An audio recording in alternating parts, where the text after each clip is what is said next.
Find the number of diagonals of an n-sided polygon. In particular, find the number of diagonals when n is 10, n is 15, n is 12. अब अगर हमारे पास suppose 5-sided polygon है, that's a pentagon, तो अगर हम ये sides निकाल दें तो 5 vertices हमें मिलेंगे, यानी 5-sided फिगर से, दैट इज 5-sided पॉलीगॉन से हमें 5 नॉन कोलिनियर पॉइंट्स मिलेंगे एंड ये नॉन कोलिनियर पॉइंट्स को ज्वाइन करके हम NC2 लाइंस बना सकते हैं, बिकॉज फॉर एवरी लाइन हमें 2 पॉइंट्स की ज़रूरत है. सो अगर n-साइडेड पॉलीगॉन है आपका तो उसमें से आपको मिलेंगे n non collinear points. So n-sided polygon gives n non-collinear points and these points are the vertices. And ये points को pair wise अगर हम join करते जाएं तो हमें मिलेगी NC2 lines. अब ये जो lines हैं इसमें से n तो sides होंगे और जो remaining है, जो remaining lines होंगी, the remaining lines will be the diagonals. और हमें पूछा गया है the number of diagonals. So जो फॉर्मूला बनेगा वो है the number of diagonals of an n sided polygon will be NC2, that is the total number of lines minus n, that is the number of sides. तो अगर ये total lines में से n sides अगर हम हटा देते हैं तो जो रिमेनिंग लाइंस होंगी उनसे बनेंगे diagonals. So the formula is NC2 minus n.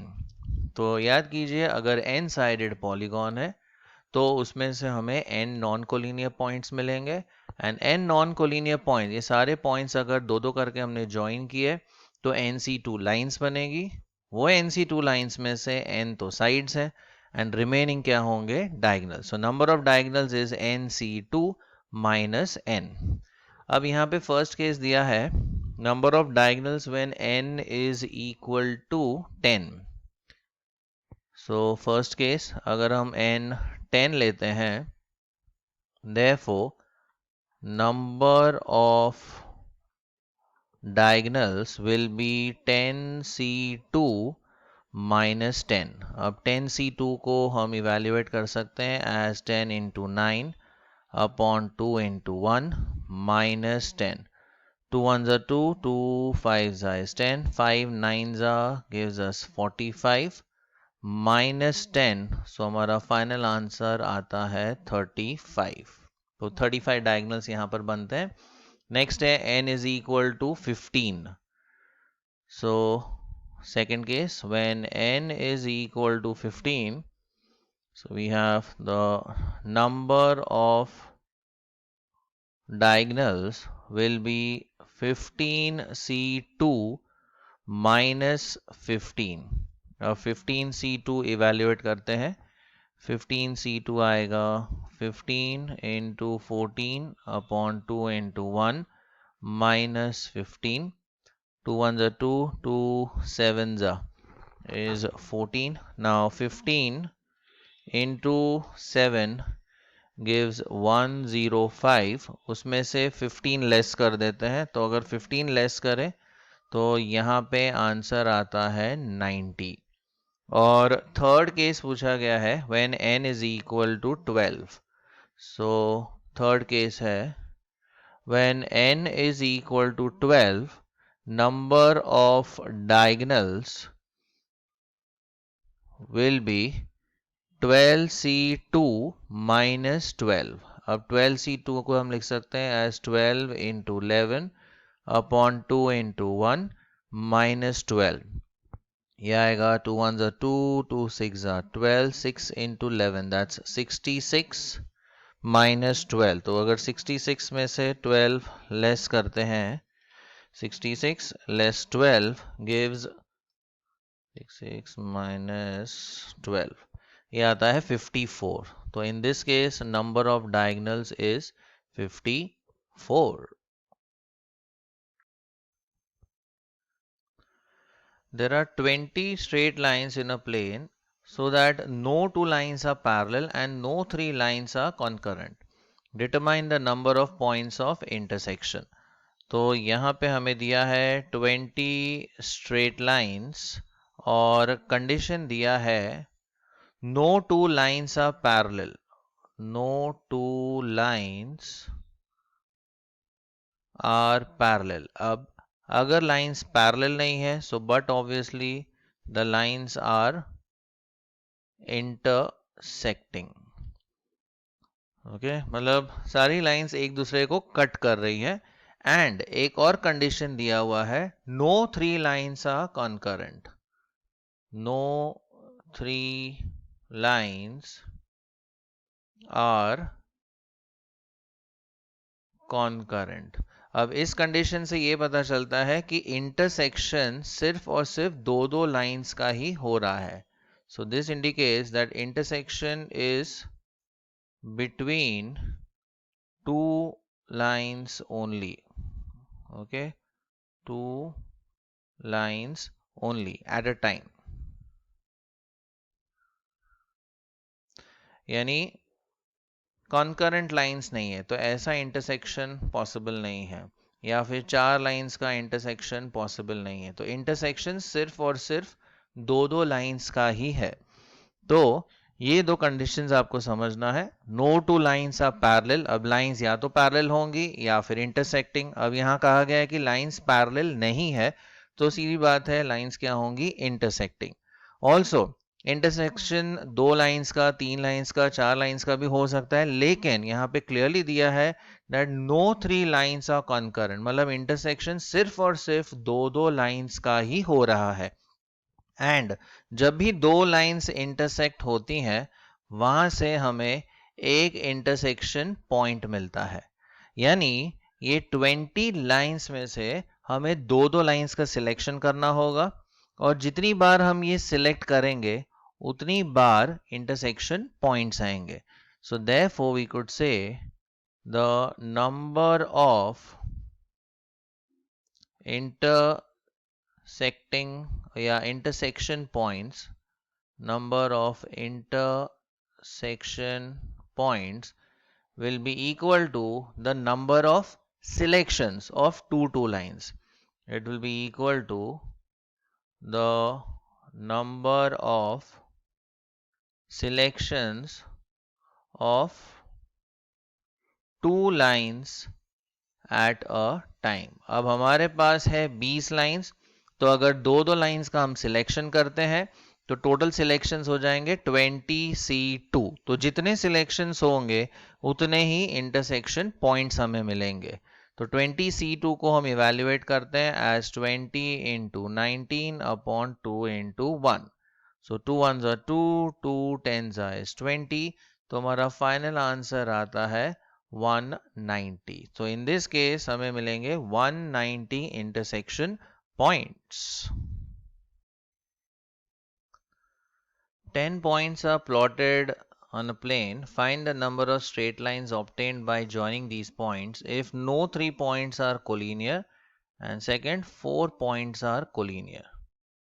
तो पहला केस दिया हुआ है no 3 points are collinear. This implies that the points are non-collinear. सब 10 के 10 points क्या है, non-collinear है. So no 3 points are collinear implies that the points are non-collinear points. तो अगर हमारे पास 10 non-collinear points है, suppose हम लेते हैं n, let n be the number of points जो हमें दिए हुए हैं and that is equal to 10. Therefore number of straight lines जो बनेगी, and in this case n है नॉन कोलिनियर, सब 10 के 10 पॉइंट्स क्या है, नॉन कोलिनियर है।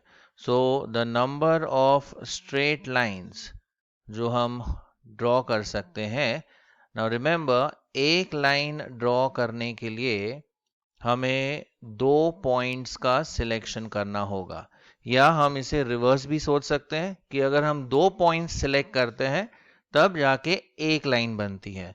मतलब जितनी बार हम दो दो पॉइंट्स का सिलेक्शन करेंगे उतनी बार लाइंस बनेगी। सो number of straight lines drawn will be NC2।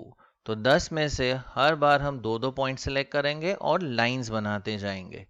तो नंबर ऑफ स्ट्रेट लाइंस यहाँ पे बनती हैं NC2, दैट इज 10C2। ये इवेल्युएट करते हैं तो ये आएगा 10 इंटू 9 अपॉन 2 इंटू 1। तो number of straight lines over here is 45। अब सेकंड केस हमें दिया है 4 पॉइंट्स आर कोलिनियर। तो फर्स्ट केस में क्या था, ये सब 10 के 10 पॉइंट्स क्या थे, नॉन कोलिनियर थे। 1 2 3 4 5 6 7 8 9 10, ऑल वर नॉन कोलिनियर। तो यहाँ पे 10C2 लाइंस बन गई। अब हमें कहा गया है कि ये जो 10 पॉइंट्स है इसमें से 4 पॉइंट्स कोलिनियर है, तो ये केस को हमें ध्यान से समझना होगा। So out of 10 points, 4 points are collinear. 4 points are collinear. अब इसमें देखते हैं कितनी straight lines बनेगी 4 points collinear में. Again, suppose we say let n be the total number of points जो हमें दिए हुए हैं. अब number of points यहाँ पे दिए हैं 10 and suppose k is the number of collinear points. ये 10 में से जितने कोलिनियर पॉइंट्स है उसे हमने नाम दिया k। So let k be the number of collinear points और उसकी वैल्यू है 4। अब देखिए, सो 1 2 3 4 5 6, ये तो नॉन कोलिनियर, और ये 4 इसमें से कोलिनियर है, 7 8 9 10। तो ये है 4 कोलिनियर पॉइंट्स आपके। तो इसमें टोटल कितनी लाइंस बनेंगी वो देखिए। Again to draw one line हमें 2 पॉइंट का सिलेक्शन करना होगा। तो पहले हम देखेंगे ये सब n पॉइंट्स में से हम कितनी लाइंस बना सकते हैं। अब ऑब्वियसली n पॉइंट्स में से हम लाइंस कितनी बना सकते हैं, NC2, करेक्ट। तो ये n पॉइंट्स में से बनेंगे NC2 लाइंस। लेकिन ये जो कोलिनियर पॉइंट्स है, ये जो k कोलिनियर पॉइंट्स है, इसमें से तो सेपरेट लाइंस बनेंगी ही नहीं, इसमें से सेम लाइन बार बार बनती जाएगी। तो अगर आप दो दो पॉइंट्स भी ज्वाइन करते हैं, you will get one and the same line. तो पहले टोटल नंबर ऑफ लाइंस में से ये जो कोलिनियर लाइंस बनेंगी KC2, ये हम क्या कर देंगे, लेस कर देंगे। लेकिन ये कोलिनियर पॉइंट्स में से एक लाइन तो डेफिनेटली पास हो सकती है। सो NC2 में से हमने KC2 लेस कर दिया, लेकिन उसमें ये जो कॉमन लाइन है, एक जो लाइन जा रही है वो भी निकल गई, इसलिए लास्ट में हमें क्या करना होगा, +1। तो हमारा फॉर्मूला बनेगा NC2 माइनस KC2 +1। तो NC2 है टोटल नंबर ऑफ लाइंस जिसमें हमने K को भी कंसिडर किया है, n पॉइंट्स के कॉम्बिनेशंस, उसमें से K पॉइंट्स वाले कॉम्बिनेशंस हम लेस कर देंगे, +1, बिकॉज ये K पॉइंट्स में से एक लाइन तो डेफिनेटली पास हो सकती है। सो देयरफॉर यहाँ पे जो फॉर्मूला बनेगा, number of straight lines will be NC2 minus KC2 +1। अब सिर्फ सब्स्टिट्यूट करना है हमें, तो ये आ जाएगा 10C2 माइनस 4C2 +1। अब 10C2 इवेल्युएट करते हैं as 10 into 9 upon 2 into 1, 4C2 as 4 into 3 upon 2 into 1 +1।